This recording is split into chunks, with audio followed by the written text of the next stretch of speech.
जय हिंद दोस्तों, मैं आपका दोस्त अनिल कुमार और आप देख रहे हैं हमारा YouTube channel to the point education. आज है 27 सितंबर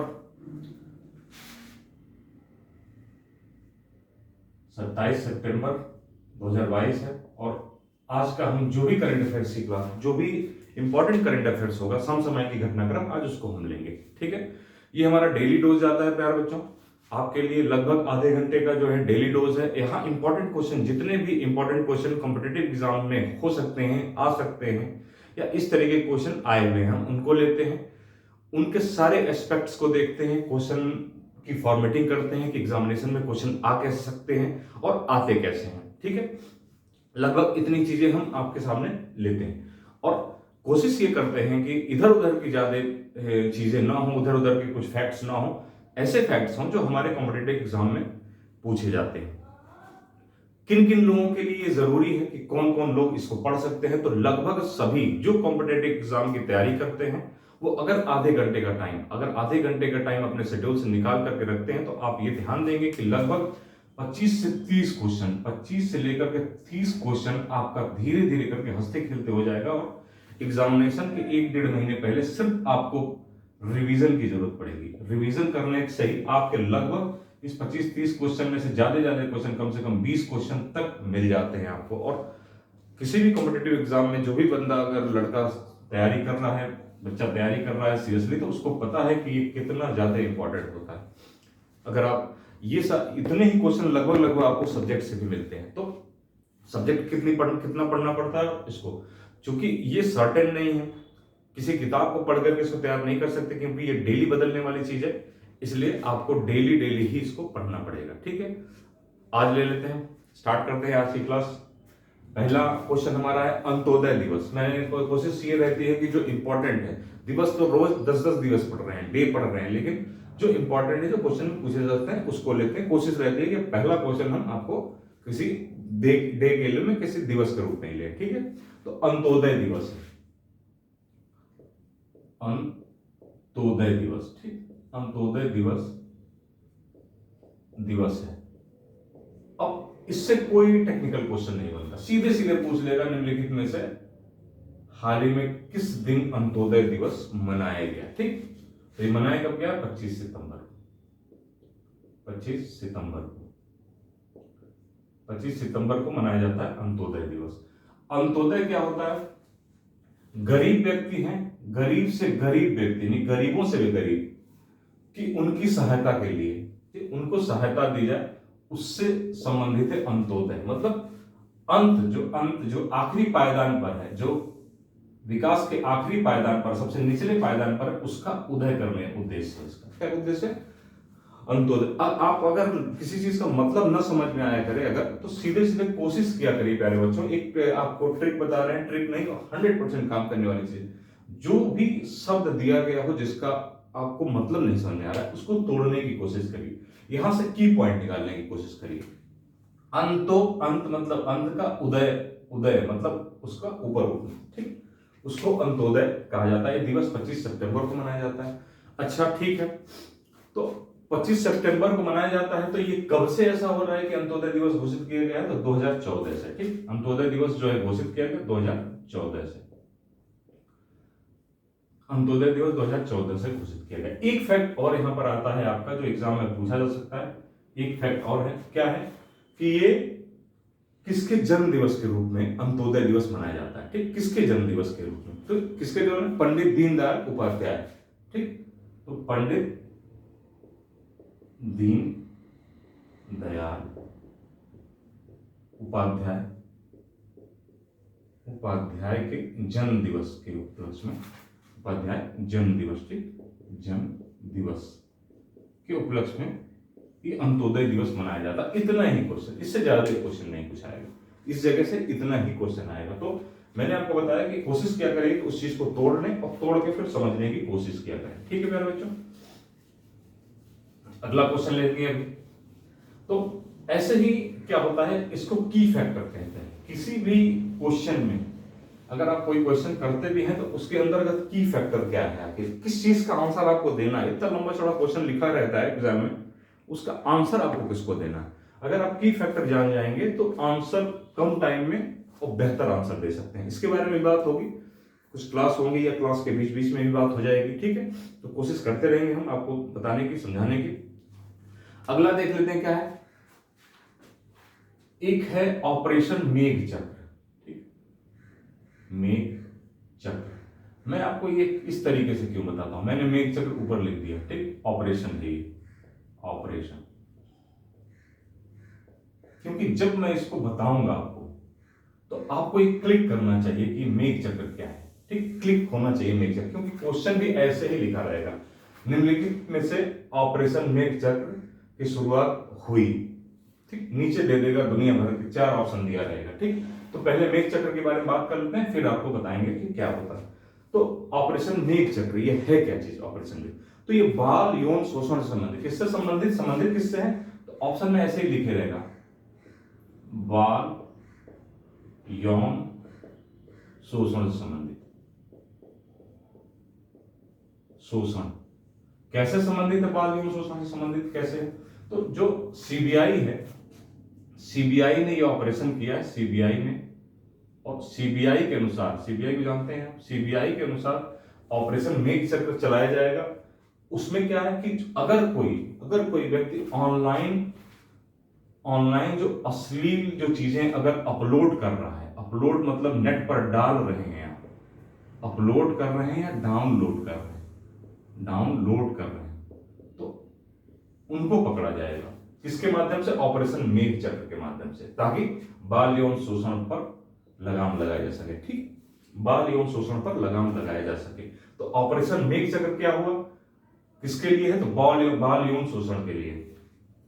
अब ये ऐसे ही क्वेश्चन फॉर्मेट आपको करके बता देते हैं कि इसको दे देगा ए, बी में दे देगा, क्योंकि मेघ चक्र है तो कह देगा कि वर्षा से, लिख देगा वर्षा से संबंधित, ठीक, सी दे देगा मानसून से संबंधित, ठीक, और डी कुछ और दे देगा। ऐसे करके अगर आपने नहीं पढ़ा है तो आप ये ना मार के आप सोचोगे मेघ चक्र है, इसलिए क्या होगा, कुछ मानसून, कुछ वर्षा वाली चीज, मेघ मतलब क्या होता है, मेघ मतलब बादल होता है, उससे संबंधित है, तो इसलिए ही आपको ये पढ़ना जरूरी है, ठीक। तो बाल यौन शोषण क्या, अगर आप कोई चीज, आप कोई अश्लील चीज है, एडल्ट चीज है, अपलोड करते हैं, डाउनलोड करते हैं, या कोई ऐसा वीडियो है जिसको शेयर कर देते हैं और जो इस बाल यौन शोषण से संबंधित है, तो आपके ऊपर कार्रवाई होगी। कार्रवाई किस तरीके से होगी, तो ऑपरेशन मेघ चक्र चलेगा आपके ऊपर, ठीक है। तो ध्यान रखिएगा, क्वेश्चन के लगभग सभी पहलुओं पर बात कर ली जाए ताकि आपको कोई भी समस्या ना हो। अगर आप एक बार सिर्फ यही देख ले, आपने सिर्फ बोर्ड पर ही एक बार पढ़ लिया, तो कम से कम आपके कॉन्शियस माइंड में ये चीज रहनी चाहिए। अगर वहां ऑप्शन आएगा तो आप तुरंत पकड़ लेंगे। अगर आपने एक बार भी ध्यान से इस क्लास को कर ली है, वीडियो देख लिए हैं अच्छे तरीके से, तो एग्जामिनेशन में क्या होता है, एग्जामिनेशन हॉल के अंदर कॉन्शियस माइंड में चीजें पड़ी रहती हैं। जैसे ही मेघ चक्र आप देखेंगे, आपको क्लिक कर जाएगा कि ये अच्छा ये तो बाल यौन शोषण से संबंधित था, बताया गया था मुझे, ठीक है। अब आइए देख लेते हैं अगला क्या है। अभी हाल ही में भारत के अंदर देश का दूसरा नैनो खाद, देश का क्या है, भारत का देश का दूसरा नैनो खाद प्लांट, नैनो खाद प्लांट स्थापित किया गया, खाद प्लांट, ठीक है, प्लांट स्थापित किया गया, स्थापित हुआ है। कहां हुआ है, कहां पे हुआ है, तो ये है प्रयागराज, उत्तर प्रदेश में, ठीक, भारत के अंदर प्रयागराज उत्तर प्रदेश, ये दूसरा है, ठीक। ये इंपॉर्टेंट नहीं होता अगर ये यहां नहीं होता। मतलब देखिए, करंट अफेयर्स के क्वेश्चंस इंपॉर्टेंट कैसे बनते हैं, ये है तो दूसरा, इंपॉर्टेंट हमेशा पहला होता है।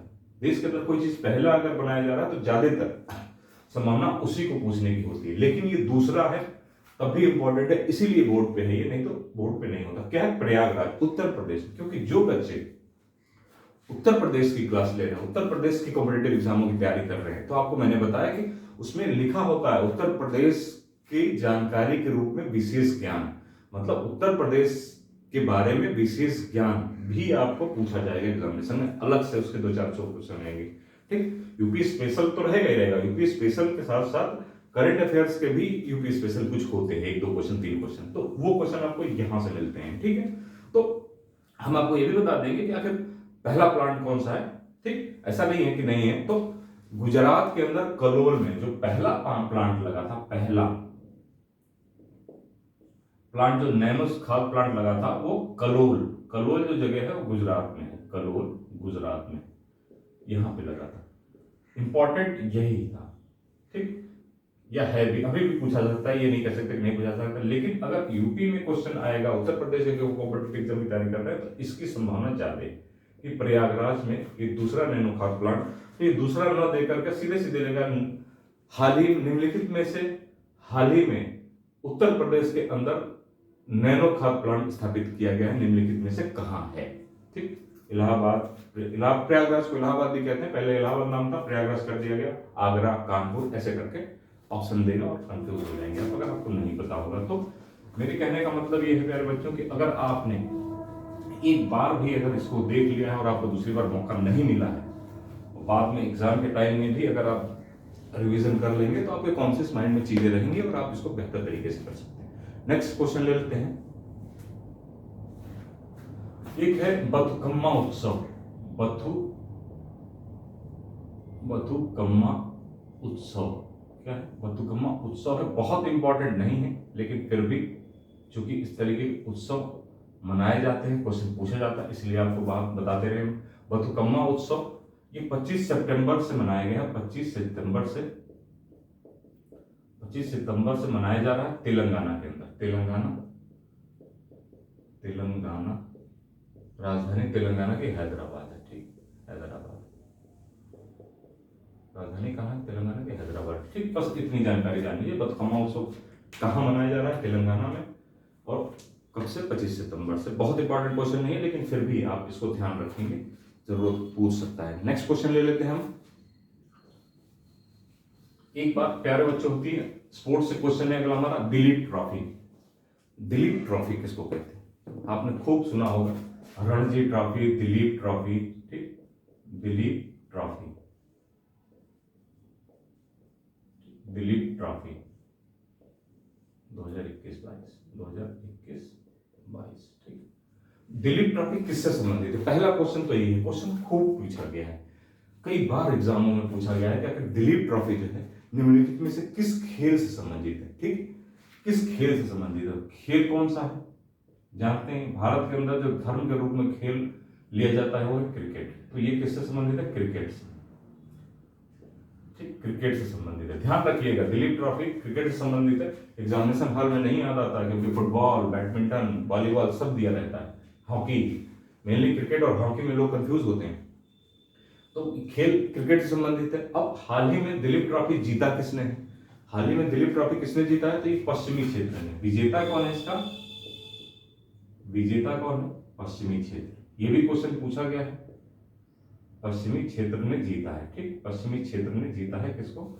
दिलीप ट्रॉफी को। लेकिन इंपॉर्टेंट ये बहुत इंपॉर्टेंट है, और विजेता भी पूछ लेता है कई बार, पश्चिमी क्षेत्र। ठीक, अब इसी के साथ आ जाइए रणजी, इसी बता देते हैं कि रणजी भी होता है, वो किस खेल से संबंधित है? इसको ज्यादा अच्छे तरीके जानते होंगे, रणजी 2022, ये भी क्रिकेट से संबंधित है, क्रिकेट से संबंधित है। और इसका विजेता कौन है? इसका विजेता है मध्य प्रदेश। ठीक, मध्य प्रदेश ने इस बार रणजी 2022 जीत लिया।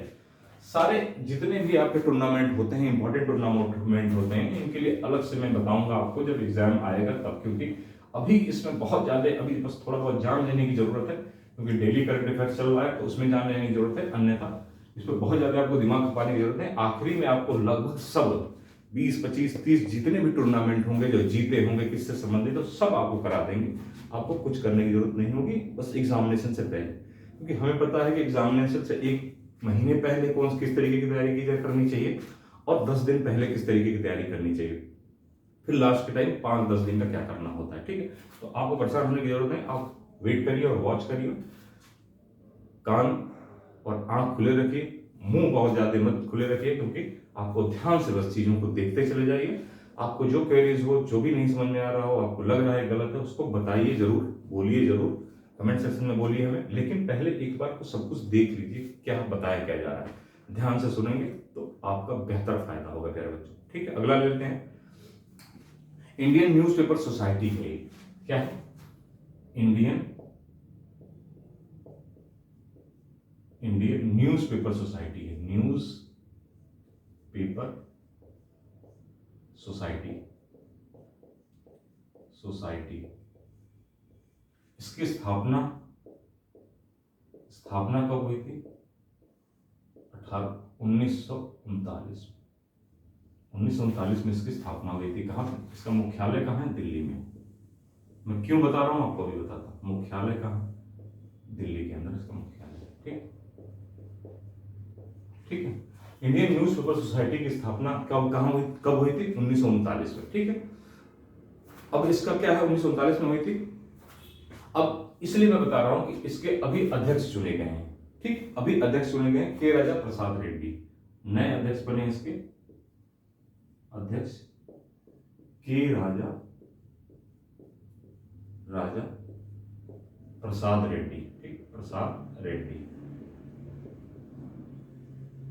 रेड्डी बने। ठीक है, तो अध्यक्ष नए चुने गए हैं के राजा प्रसाद रेड्डी। अब इंडियन न्यूज़पेपर सोसाइटी क्या है? इसका उद्देश्य क्या है? करती क्या है? 1939 में इसकी स्थापना हुई थी, दिल्ली में मुख्यालय है इसका।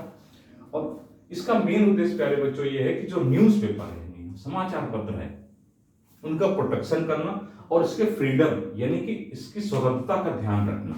ठीक, न्यूज़पेपर का फ्रीडम, इसकी स्वतंत्रता का ध्यान रखना और इसका प्रोटेक्ट करना, मतलब इसमें अगर किसी तरीके की कोई गलत चीज हो रही है तो उसको रोकना, और न्यूज़पेपर में अगर किसी तरीके का किसी की छवि खराब करने की कोशिश की जा रही है तो उसका भी प्रोटेक्शन करना, उसको भी रोकना। इसीलिए आप देखते हैं कि कई बार ऐसा होता है कि भूल चूक माप में न्यूज़पेपर के अंदर नेक्स्ट डे अगर कोई गलती हो जाती है तो नेक्स्ट डे दिया जाता है कि यह हमारी प्रिंटिंग की गलती है, हम इसके लिए किसी अगर विशेष संस्था या किसी व्यक्ति को हानि हुई हो या उसके छवि को नुकसान पहुंचा तो हम इसके लिए माफी मांगते हैं। ये इसी का काम है कि ये नियंत्रित करती है इन चीजों को। ठीक है, तो आप देख लीजिए इंडियन न्यूज़पेपर सोसाइटी, मतलब ये है मेरा आपसे बताने का तरीका। मतलब ये हुआ कि एक तो इंपॉर्टेंट क्वेश्चन भी हो रहा है, ऊपर से आप ये सोचिए कि आखिर जो कुछ चीजें हो रही होती हैं देश के अंदर, उसके पीछे कोई ना कुछ रीजन होता है, कोई ना कोई व्यवस्था काम कर रही होती है। ठीक, तभी ये चीजें हो रही होती हैं, सब कुछ अपने आप कोई चीज नहीं हो रही होती है। ठीक है, अगला ले लेते हैं क्वेश्चन हमारा क्या है। अगला हमारा है, एक है नोरू। अब सोचेंगे आप नोरू क्या है, यही सोचना है आपको नोरू, और आपको पता चल जाएगा कि नोरू क्या है। ये सीधे क्वेश्चन ऐसे ही लिख के आएगा कि नोरू है क्या चीज। अगर आपने नहीं पढ़ा है तो हवा तक नहीं लगेगी आपको एग्जाम में कि आखिर है क्या। ये क्या है? एक चक्रवात है। अगर आपको पता है तो देखिए चीजें कितनी आसान हो जाती हैं। चक्रवात है, नोरू क्या है? चक्रवात है। ठीक, कहां पे आया है नोरू? फिलीपींस में। ठीक, बहुत फिलीपींस में आया, बहुत तगड़ा चक्रवात था। इससे काफी मेनली ये है फिलीपींस की राजधानी जो मनीला है, मनीला के द्वीप भी यानी मनीला भी इससे बहुत प्रभावित रहेगी, और इस पर काफी जानहानि का नुकसान भी हुआ है फिलीपींस के अंदर। ठीक है, तो फिलीपींस के अंदर क्या है। अब आइए देख लेते हैं कि चक्रवात क्यों बताया मैंने, क्योंकि सीधे सीधे चक्रवातों को दे देता है। कई बार ऐसा होता है प्यारे बच्चों की एग्जाम में क्या करता है, इधर दे देगा चक्रवात और इधर दे देगा प्रभावित देश। ठीक, अब देखिए इंपॉर्टेंट क्वेश्चन कैसे हो जाता है, ऐसे दे देगा, ऐसे नोरू दे देगा, नोरू यहां पे लिख लेगा मनीला या फिलीपींस, जो भी लिख देगा ऐसे ही। और लेटेस्ट जो चक्रवात आए हुए रहेंगे ऐसे दे देगा A B C D।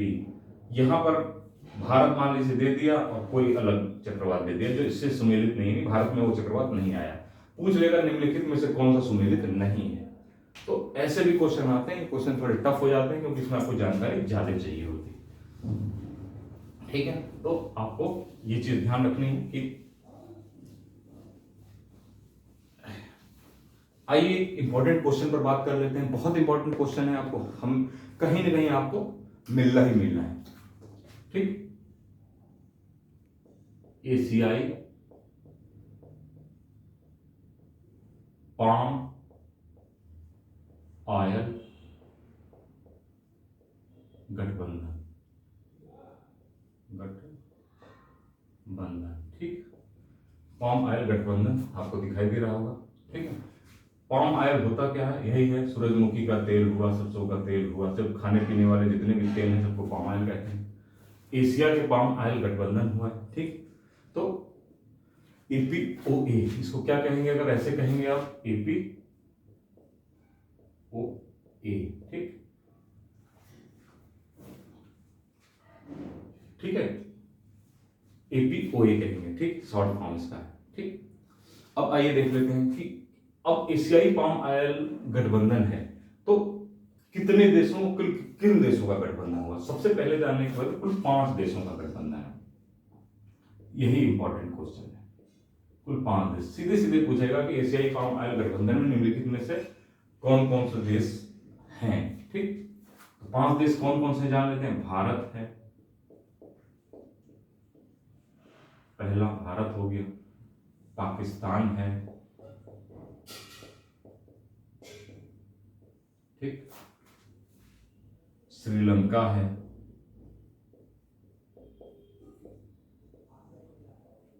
Bangladesh है,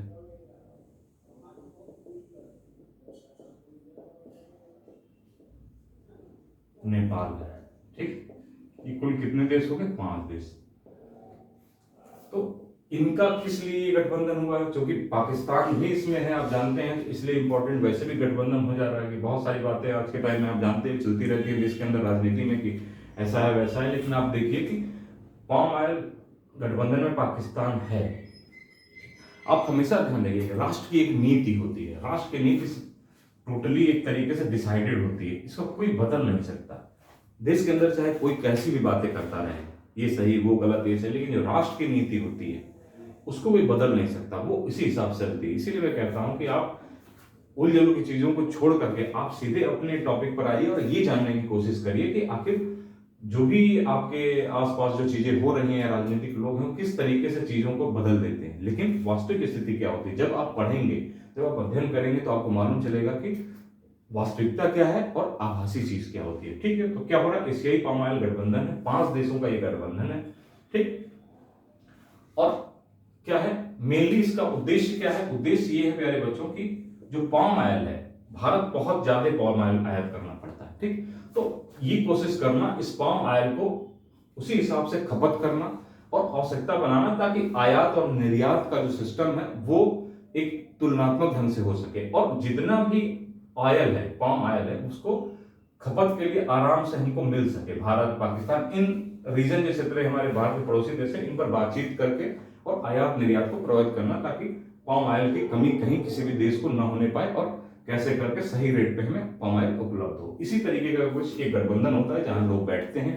तो इसका उद्देश्य आप समझिए। अब जहां बैठते हैं तो इसकी पहली जो बैठक हुई है, एक तरीके से बैठक, आम सभा की एक तरीके से बैठक है, वैसे नहीं मानी लेकिन फिर भी आम सभा की एक बैठक है, वो हुई है भारत में ही पहली बैठक हुई है। वो हुई है कहां पे हुई है, ये इंपॉर्टेंट बहुत है क्योंकि इससे आप परिचित हैं। बैठक जो पहली हुई है वो आगरा में हुई है, आगरा जो कि उत्तर प्रदेश में पड़ता है।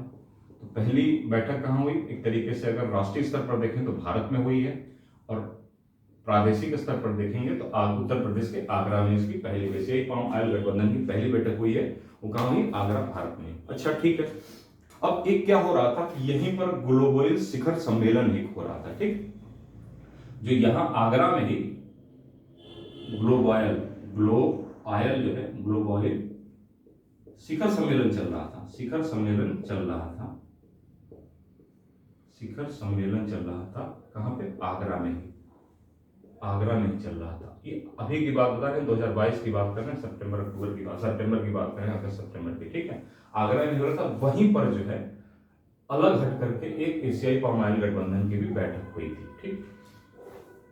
तो एशियाई पाम ऑयल यानी कि एपीओए के पहले जो अध्यक्ष चुने गए हैं, प्रथम अध्यक्ष, ये भी इंपॉर्टेंट क्वेश्चन है, प्रथम अध्यक्ष किसको चुना गया, प्रथम अध्यक्ष किसको चुना गया है, ठीक है।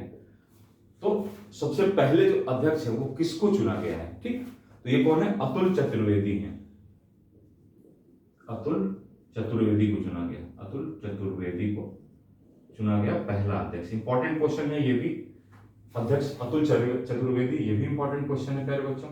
यहां से जितना कुछ भी बोर्ड के ऊपर लिखा हुआ है सब इंपॉर्टेंट है आपके लिए। क्वेश्चन आपको आना ही आना है, किसी न किसी एग्जाम में आपको मिलेगा ही मिलेगा, और किसी ने एग्जाम में नहीं, लगभग सभी एग्जाम में मिलेगा। एक बीओए पूछ देगा, एशियाई पाम आयल गठबंधन के देश पूछ देगा, कुल कितने देश है, सिर्फ यही पूछ देगा कुल कितने देश हैं।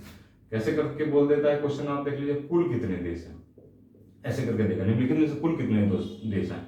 ए 4, बी 5, सी 6, डी 7, ऐसे तक क्वेश्चन आते हैं। कितना जो कि करीबी ऑप्शन है, जिसको पता है कि 5 देशों को समझ। अब आप याद कैसे करेंगे, लाओ ये भी ट्रिक बता देते हैं आपको कि बस इसको अदर नहीं लेना है, याद करने के लिए बता रहे हैं। प है पाम, तो याद रखिए 5, प 5 और प पाम, ठीक, प 5 और प 5। देशों की संख्या कितनी है? प 5 और प पाम, ठीक। यहां से याद रखिए, एक क्वेश्चन आपको कम से कम ये नहीं जाएगा। बाकी भारत के पड़ोसी देश हैं, भारत पाकिस्तान प्रतिद्वंदी हैं लेकिन फिर भी हैं। श्रीलंका देख ही रहे हैं आप, श्रीलंका हमारे पड़ोस का देश है। बांग्लादेश है, नेपाल है। तो 5 देश हो गए, याद हो जाएगा आसानी से। कहाँ हुई बैठक? आगरा के अंदर हुई, संमेलन आगरा, ठीक है प्यारे बच्चों। तो ये इस तरीके से क्वेश्चन पूछे जाते हैं, और इस तरीके से आपको थोड़ा टाइम जरूर आपका लगता है, लेकिन कोशिश यही रहती है प्यारे बच्चों को, आपको कम से कम एक पैकेज के रूप में हर चीज दे दी जाए, ताकि आपको कोई समस्या ना हो। आप जो है आप लगभग सब चीजों को समझ सकें और जान सकें, और जितने क्वेश्चन आपको दिए जाते हैं उनके हर एस्पेक्ट्स के बारे में आपको बता दिया जाए। मतलब ये कि क्वेश्चन चाहे इधर से आया चाहे उधर से आया, अगर इस तरीके से आपने पढ़ाई कर ली तो आप खुद देखेंगे एग्जामिनेशन हॉल में आप बैठेंगे और आपको पता चलेगा कि कितना आपको फायदा मिला। मैं हूं आपका दोस्त अनिल कुमार, और आप देख रहे हैं हमारा YouTube channel to the point education. मेरी एक कहना होता है हर बार हर रोज कि प्यारे बच्चों, हम आपके लिए मेहनत करते हैं, बदले में आपसे बस इतना चाहते हैं कि हमारा हौसला बढ़ाए रखें। सब्सक्राइब करिए चैनल को, शेयर करिए चैनल को, और हम आपके लिए ऐसे उपयोगी वीडियो, ऐसे उपयोगी करंट अफेयर्स की क्लास चलाते रहेंगे आगे भी। बाकी अगर आप शेयर नहीं करेंगे, सब्सक्राइब नहीं करेंगे, तो भी ऐसा नहीं है कि इस मुहिम में कोई ब्रेक लगने वाली है। ये लगातार चलने वाली प्रक्रिया और ये चलती रहेगी। इसके साथ मैंने आपको बताया कि हम समीक्षा अधिकारी, सहायक समीक्षा अधिकारी के हिंदी का पेपर चला रहे हैं। उसके अंदर विलोम शब्द हो चुका है, तत्सम तद्भव लगभग 100 के आसपास खत्म कर चुके हैं। एक शाम के 8 या 9 बजे के आसपास ये वीडियो अपलोड होता है। अगर आप इंटरेस्टेड है, समीक्षा अधिकारी की तैयारी करना चाहते हैं अलग से, तो आप इस क्लास को देख सकते हैं, इस क्लास को ज्वाइन कर सकते हैं। सब कुछ निःशुल्क है, किसी प्रकार का कोई पैसा नहीं है, आपको सिर्फ प्रोवाइड करा दी जाती है वीडियो। बाकी जो भी कुछ है आपके सामने, आपके पास आता रहेगा। ठीक है प्यारे बच्चों, जय हिंद, नमस्कार।